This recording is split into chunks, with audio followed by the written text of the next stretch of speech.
Walaupun Farah dah kehilangan suami beberapa bulan yang lepas, tapi momen-momen tu Farah masih ingat lagi, masih fresh dari dalam ingatan Farah lagi. Dan apa yang berlaku pada Farah sebagai seorang isteri, nak atau tidak mahu, kita kena reda atas pemergian dia. Pada pendapat Puan Ros, macam mana sebagai seorang isteri, apa tindakan pertama untuk kaum isteri yang kematian suami, langkah-langkah pertama yang diorang kena move on selepas tu?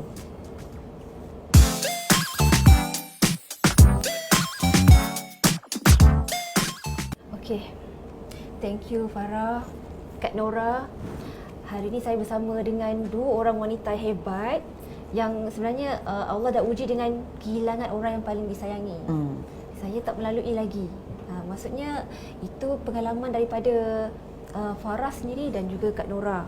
Tapi kita berkongsi dari sudut apa yang para isteri bila diuji dengan kematian suami yang meninggal secara mengejut, apa yang dia boleh buat. Mungkin dalam keadaan dia emosi tak stabil, dia tak tahu apa nak buat kan.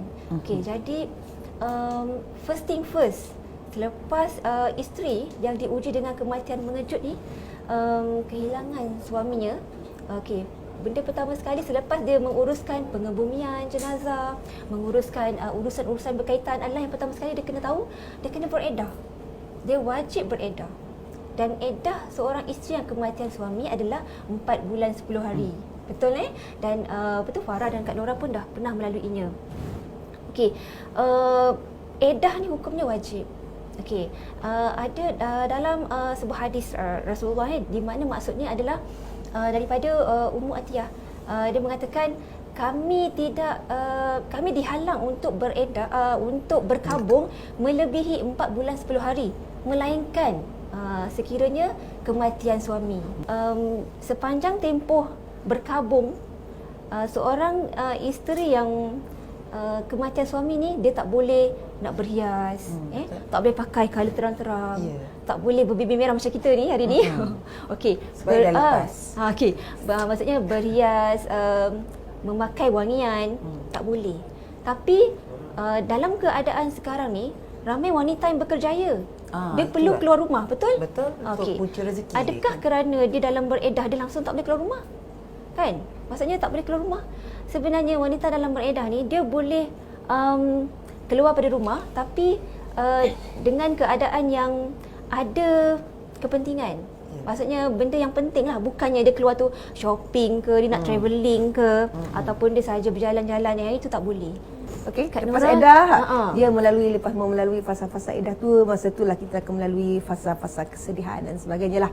Okey, so mungkin Puan Ros sebenarnya sebagai lawyer, so ramai yang tak tahu wanita di luar sana, selain daripada kita terpaksa handle kita punya emosi, kita juga terpaksa handle benda-benda yang legal, yang berkait dengan faraid, dengan mungkin different orang, different pengalaman. Mungkin Farah mungkin ada support system, so mungkin tak payah ni sangat. Tapi macam saya kena buat semua benda. Mungkin orang di luar sana, wanita di luar sana yang tak tahu langsung, yang macam saya sendiri pun kalau tak kena pada diri saya pun tak tahu.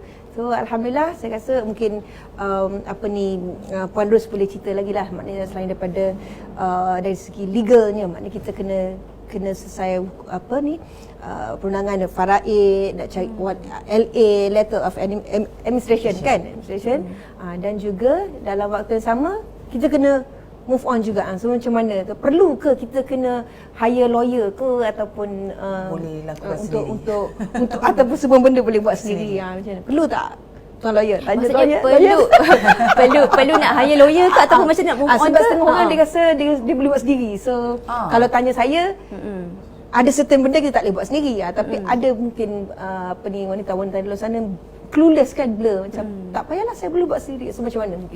Sebenarnya basic dia, secara umum dia, general dia, kita boleh uruskan sendiri.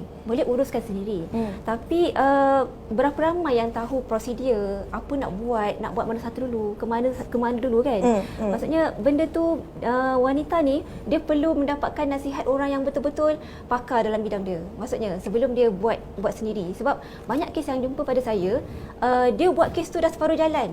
Dia buat, dia mohon faraid, dia mohon pergi dekat amanah raya. Tapi sebenarnya dia tak tengok benda tu daripada pandangan keseluruhan, dia tak dapat nasihat.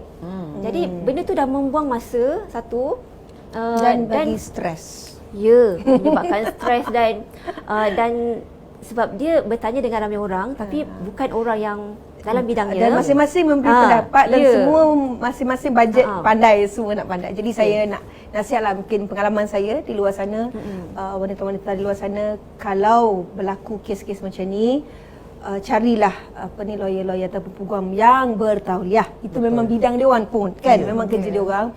Kalau kalau dia mungkin ada serta-serta fee dia orang, buatlah. You all tak ada stres, dan sebab kita terpaksa dalam waktu sama kita terpaksa menguruskan diri kita.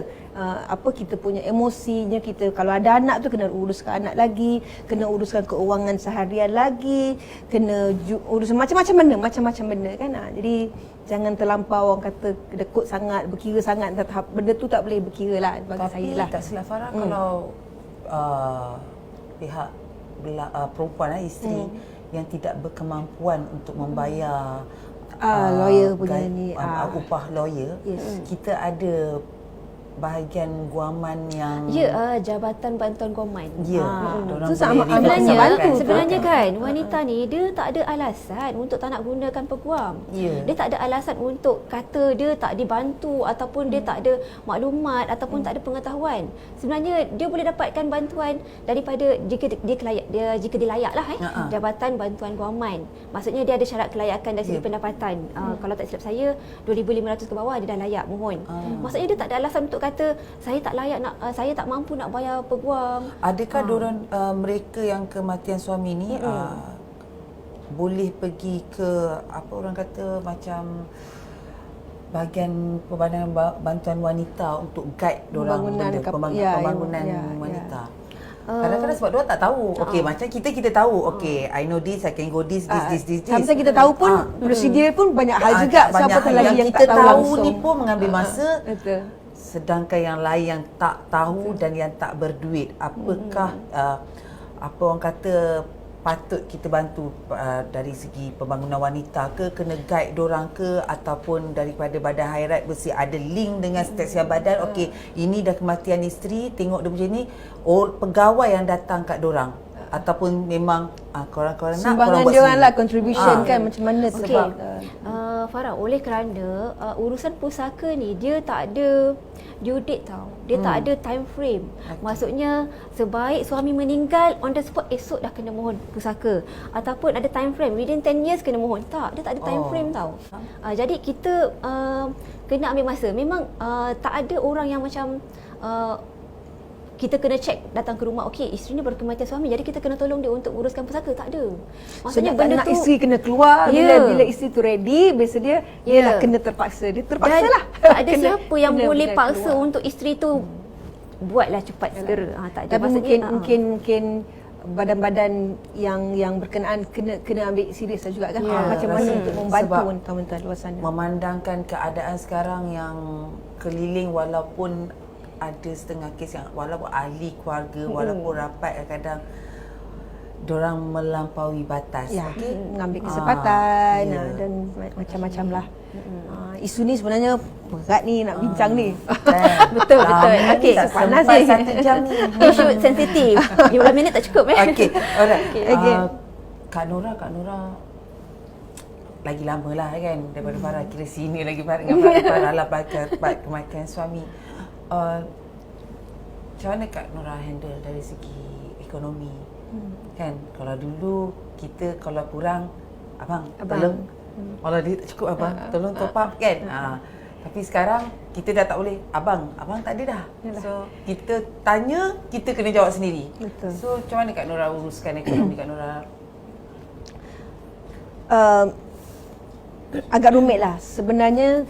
saya boleh ketawa, saya boleh senyum sambil bercakap, tapi Tuhan saja tahu. Dan dari segi realitinya, bila kita sudah tidak ada dahan untuk kita berpaut, kita sudah tidak ada bahu untuk kita nak menangis, kita tidak ada tempat untuk kita nak jatuh, bayangkan. Dan sebab kita dah biasa ada orang di sebelah kan, di sebelah kanan kita, dan support system kita macam Farah dengan suami arwah Pit, macam Kak Nora dengan, kita sama bekerja. So bila tak ada tu, you have no idea kita punya parah tu kan. Parah tu. Orang nampak kita senyum je. Nampak senyum, tak ada choice kan. Kita capai je semua dahan, Betul, ranting jatuh, betul. kita tarik ranting lain. So kita nak kena fikir ekonomi. Macam saya ada anak lagi. Masa tu ada 4 orang anak. So macam mana anak kena survive semua. Dan kita dalam edah, macam tadi penerus cakap, kita dalam edah, kita tak boleh keluar. Kalau keluar lebih-lebih kan orang mengecam pula kan. So kita kena pandai-pandai lah. So memang saya pada masa dalam edah tu memang saya jaga, dan orang kata pakailah. Memang kalau hari ni saya nak share, kena pakai segala duit simpanan yang ada. Maknanya apa-apa yang kita simpan pakai terpaksa sebab terpaksa. So after edah tu barulah saya back to work, saya bekerja balik dan tengok apa lagi yang belum selesai. Terpaksa sampai hari ini, kalau nak kira dari segi financial macam ekonomi, dia cakap tak settle lagi, sebab benda ni tak akan settle kan, sebab benda bulan berbulan tu telefon nak kena bayar, elektrik nak kena bayar, sewa rumah nak kena bayar, telefon nak kena kereta nak kena bayar, semua benda kena bayar kan, parking nak kena bayar, semua. So sampai tahap ni kita sebagai ibu, sebagai seorang isteri memang kena buat lah, kena buat semua, tak boleh memilih macam dulu. Betul. But emotionally, mentally, physically kena kuat. Kena tough. Kena kuat. Tadi kita dah cakap pasal Farid, macam mana kita nak uruskan, apa support system yang kita boleh bagi tahu dekat para isteri yang kematian suami. Isu yang sangat berat, sebabkan sangat berat, kita kena berhenti seketika. Sekejap, tenangkan fikiran. Okey.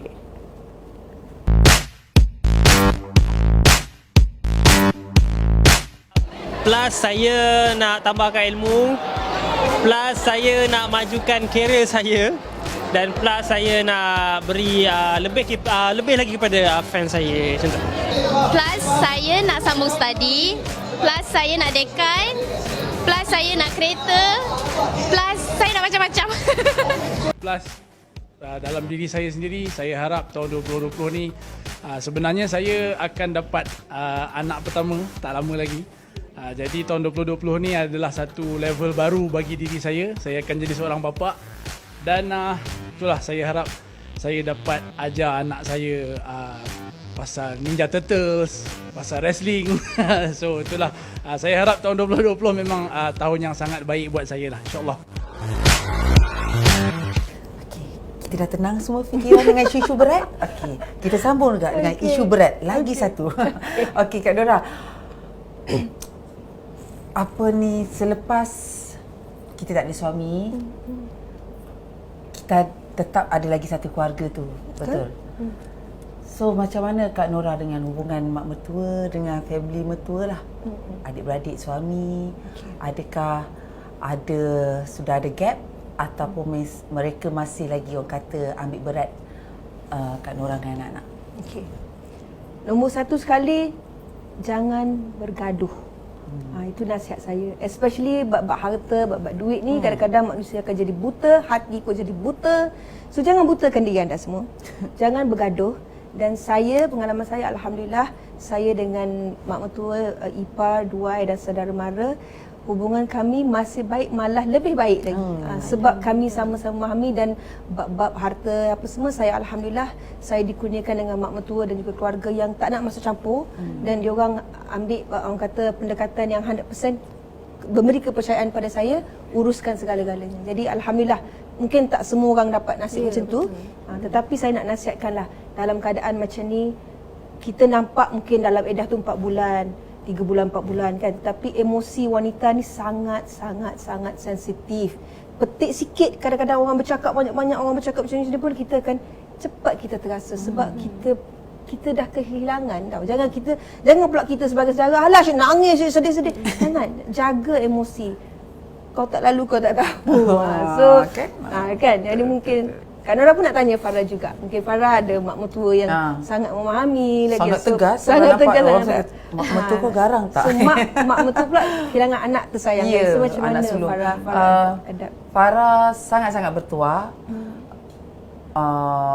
Mak mertua baik, pakcik semua belah dia memang still apa orang kata keep in touch, masih call Farah, are you okay, if anything happen just call, you need help call apa benda. Dan apa ni, Farah teringat orang tua kata, kadang-kadang orang tua selalu nasihatkan kita kalau berkahwin bukan hanya dengan pasangan, tapi ingat kita berkahwin dengan keluarga. Mungkin perit kita kata apa hal aku nak dengan ni lah kan, tapi benda tu sangat manis selepas kematian suami kita, kerana diorang dah, kita punya bonding tu actually macam akak cakap lah, lagi rapat tau. Sebab kita tak ada masalah. Sebab trust issue tak ada. Betul. Dia memang bagi orang kata kepercayaan semuanya untuk Farah uruskan apa benda pasal peninggalan ke apa, dan kita pun kena jujur. Kena jujur dengan diri sendiri. Mana hak kita punya, yang di mana sudah tertulis hak pewaris yang lain. Kena telus lah, Ya, transparent betul. lah. Tapi yang most important saya rasa dua-dua pihak kan Farah, Ya, betul. belah menantu pun kena telus dan kena jujur, kena ikhlas, kena firm lah dengan dengan keadaan apa semua. Jangan nak buat hal sendiri pun tak boleh juga. Dan sebagai mak mertua ke, saudara ke, abang ke, adik ke, kakak ke, family pun kena memahami, kena both parties lah. Dan bila saling memahami dan kita duduk berbincang, macam saya katakan tadi, yang penting jangan bergaduh. Komunikasi tu Komunikasi tu penting, komunikasi yang baik. Jangan sekali putus. Jangan Betul. putus lah. So, InsyaAllah. Okay, kita recap sikit pasal faraid tadi. Orang tanya, bila tang harta ni ikut faraid semua. Tapi katalah kalau suami tu ada hutang, adakah hutang itu ikut faraid juga? Okey. Itu sebenarnya isu yang sangat sensitif, tapi paling banyak berlaku dan yang kita ambil ringan. Sebenarnya kalau sebut faraid ni sebenarnya untuk harta pusaka. Okey, kalau hutang tu memang wajib dilunaskan. Tapi hutang bukan diwarisi. Maksudnya hutang arwah si mati, arwah suami kita. Okey, sebenarnya wajib dibayar daripada harta pusaka dia. Betul. Okey, tapi macam mana kalau si mati tu, arwah suami kita tu meninggal tidak ada harta? Adakah harta dia tu kena faraidkan? Jawapannya tidak. Okey, hutang tak boleh ataupun tak perlu difaraidkan. Dan hutang sebenarnya waris-waris ni tak wajib. Yang dia wajib tu adalah bayarkan hutang si mati melalui harta pusaka. Tapi kalau si mati tu tak ada harta pusaka, tinggalkan hanya hutang, maka waris-waris ni dia sebenarnya tak bertanggungjawab pun nak bayarkan hutang si mati tu. Tapi sebagai seorang isteri, sanggup tak kita nak biarkan hutang suami? Okey, jadi di sini ada isu di sini Kadang-kadang ni mungkin saya cakap pun berdasarkan pengalaman ataupun masyarakat di luar sana. Bila sebut tentang harta, semua nak ikut faraid, semua berebut-rebut. Saya hak saya ni, hak saya. Tapi bab hutang, isteri nak tak nak terpaksa sebab atas belas kasih sayang apa suami apa semua, kita terpaksa mencari duit mana nak selesaikan hutang. Maksud saya di faraid itu, maksud saya adakah semua okeylah kita ikutlah, kita sama-sama tolong untuk bayar hutang, mana ada. So itulah hakikat lumrah kehidupan lah sebenarnya lah. Benda tu sebenarnya Kak Nora, kalau harta pusaka tu dia ada satu lagi kaedah. Kaedah dia bertolak ansur ataupun muafakat. Maksudnya tak semestinya semua benda kita nak detailkan ikut faraid, ikut portion yang dah ditetapkan. Tapi kalau kita boleh capai secara persetujuan, secara muafakat, secara itu namanya komunikasi. Kalau kita ada hubungan yang baik sesama waris, sebenarnya benda tu boleh selesai, tak ada masalah. Tak bergaduh pun. Tapi masalah sekarang ni terlalu berkira. Semua benda nak faraid, tapi hutang tak nak faraid. Okey, memang panas sungguh kan. Behind the scene depan kamera ni betul-betul panas ni. Tapi tak apa. Kak nak tanya soalan untuk Farah lah. Kita tengok kita ramai netizen kan. Mulut-mulut yang bercakap tu suka-suka hati je kan. So mungkin pendapat Farah, macam mana Farah menangani komen-komen yang negatif lah. Komen-komen negatif tu, kalau dia tidak melibatkan keselamatan anak ke atau apa, saya just biar ignore je lah. Ignore je lah. Taklah diorang pun nak bersuara kan. kuasa di hujung jari anda. Tapi bila macam saya punya pengalaman, bila dia melibatkan keselamatan anak dengan mak mentua saya, apa yang patut kita buat adalah kita buat report polis. Saya buat report polis, saya pergi MC. Bukan orang kata nak membalas dendam, tapi nak memberi peringatan pasal ada batas di dalam social media. Kan? Hak. Kalau dia nak, orang kata ayat nak bambu kita ke apa, lantaklah kening ke sini ke apa benda, I don't mind. But tapi bila part keselamatan dan orang kata dah sex harassment, that one is sangat tidak patut. Dan saya rasa bukan pada kita saja, pada orang di luar sana juga. Bila anda rasa terancam di dalam social media, kita ada hak sebagai pengguna social media untuk membuat laporan di MC. Sebaiknya macam tu. Ya, biarkan dia. Ataupun buat dek je tutup komen. Tapi tidak, nanti dia buat kat orang lain pula. So benda tu Kena jadi bagi pengajaran. Habit, dia jadi habit. Mula saya pun kata, malas nak layan, tapi tidak boleh sebab benda tu makin lama berbulan-bulan kan, menjadi pula komen dia ni kan, nak je.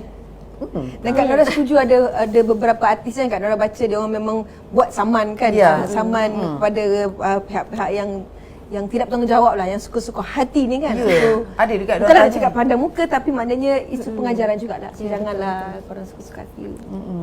Kesian kadang budak kecil. Betul. Dan kadang-kadang perempuan, tapi bila dah sampai satu tahap, kita pun terpaksa hati kering lah. Bukan tidak berkeperimanusiaan, tetapi kita hanyalah seorang manusia. Okey, Kak Nora pula macam mana pasal netizen yang komen-komen yang tidak baik? Kak Nora lagilah, lagi rasanya lagi lama, lagi ramai netizen yang akan orang kata bang Kak Nora. So Kak Nora buat macam mana?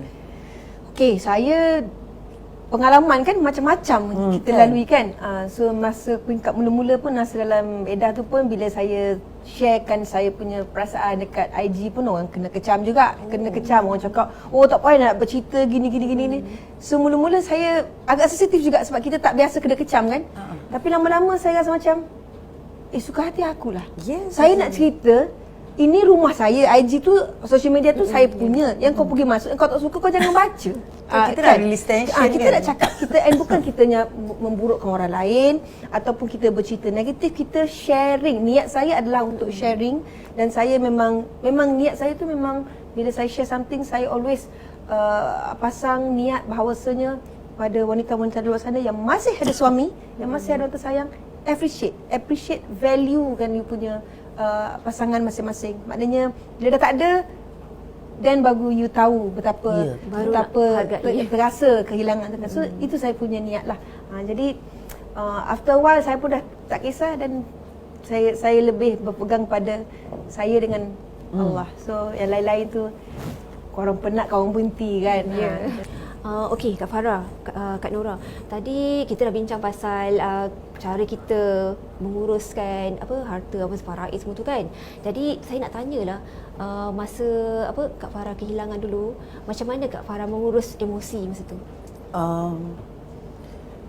Kematian suami saya, kalau ikutkan di mata manusia ni, sangatlah tragis kan. Tapi orang kata saya mengambil pendekatan. Sebelum saya tenangkan orang lain, saya tenangkan diri saya sendiri.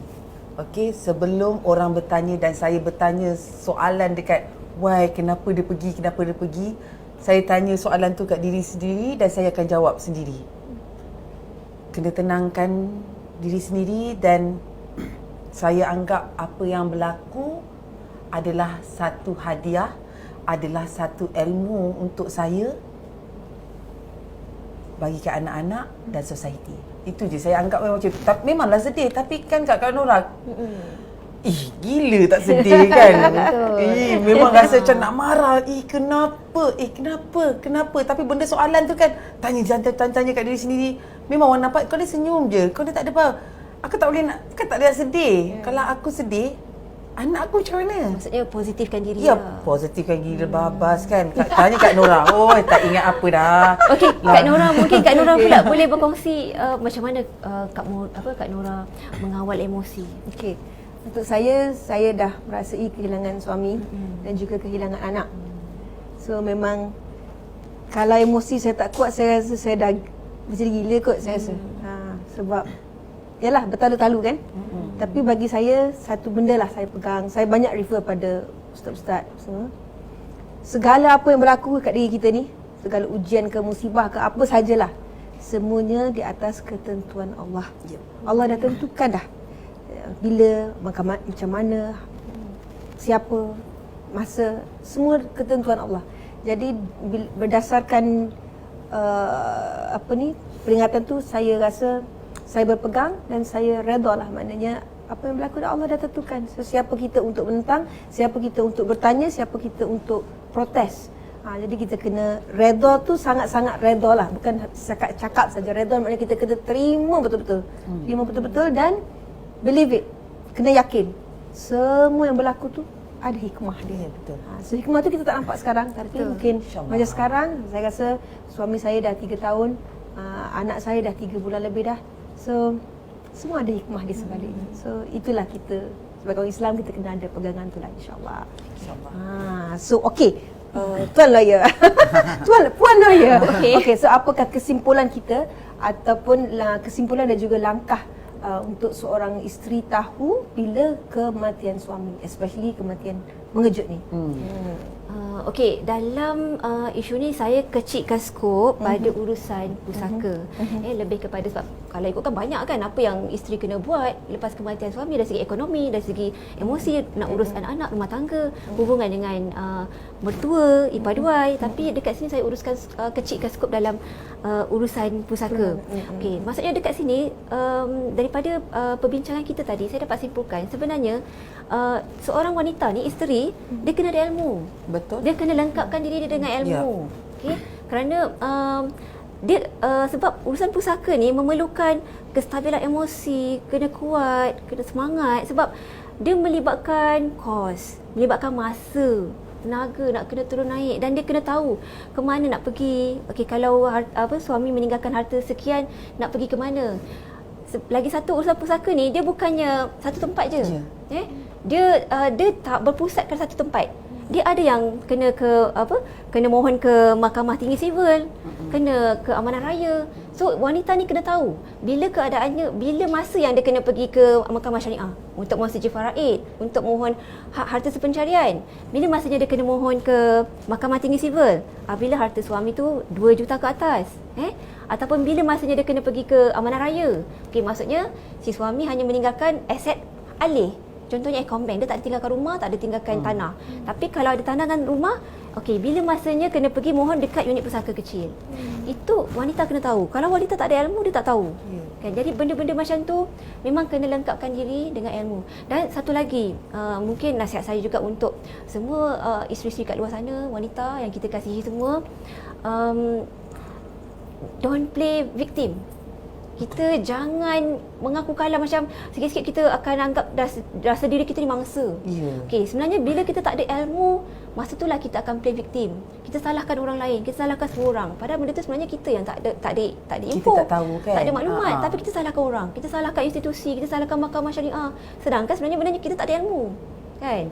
Okey, tapi instead of don't play victim, kita mesti be a fighter. Wanita kena berjuang, tahu hak. Kalau kita tak tahu ilmu, macam mana kita nak tahu kita ada hak? Kan? Kalau kita tak tahu kita ada hak, macam mana kita nak mempertahankan hak tu? Betul tak, Farah? Betul. Okay, betul dekat orang. So you have to stay strong. Girl power. Okay, girl power. Okeylah. Kita nak borak isu yang ni berat, tapi berat. sebenarnya best tau. Kalau perempuan memang seronok borak isu ni, memang tak cukup 15 minit. Sebab related kan, berkaitan dengan memang isu-isu semasa sangat-sangat tak cukup 15 minit, tapi rezeki kita hanyalah 15 minit dalam borak bibir merah ni. Itulah saya pun bibir merah hari ni. Kan? Jangan pakai bibir merah ni, So, sebab hari ni pasal bibir sebesar-besar tidak. Okey, sampai di sini saja borak-borak bibir merah, dan jangan lupa share dan like Facebook dan Instagram, YouTube Sinar Harian, Sinar Plus, dan nantikan pelbagai program baru yang menarik Sinar Harian yang disusun sepanjang tahun 2020. Kalau nak tahu, stay tune bersama Sinar Harian. Muah.